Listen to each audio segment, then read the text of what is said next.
My son began to talk to someone while sleepwalking, someone I couldn't see. I bought a baby monitor to catch him when he started talking, and what I saw horrified me to my core.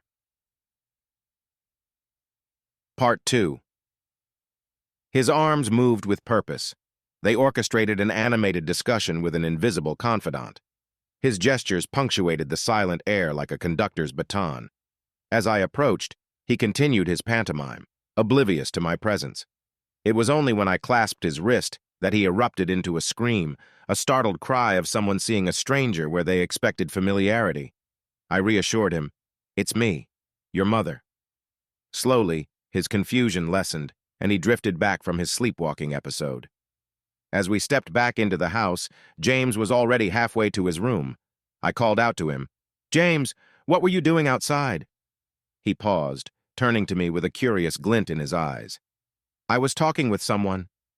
His response was so unexpected, I nearly burst into laughter right there. "Talking? To who?" I asked, bewildered. "Out in the street. You were there, weren't you?" he replied, a hint of confusion in his voice. "Yes, I remember you sleepwalking to the street," I said, trying to keep my tone even. "But you just said you were talking with someone. Who were you talking to?"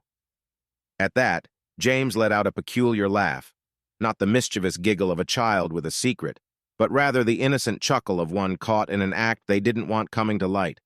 With a swift turn, he darted past me, his laughter trailing behind him as he shut his bedroom door with a soft click. I stood there for a moment, caught between surprise and confusion. James's words had hit me like a curveball, unexpected and oddly intriguing. But then again, kids have a knack for spinning tales out of thin air.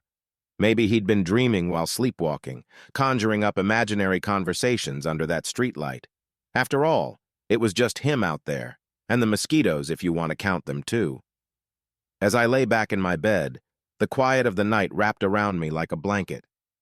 The mattress beneath me felt familiar and comforting, but my mind was far from at ease. I stared at the ceiling, lost in thought. The soft glow of the street lamp outside cast gentle light through the window,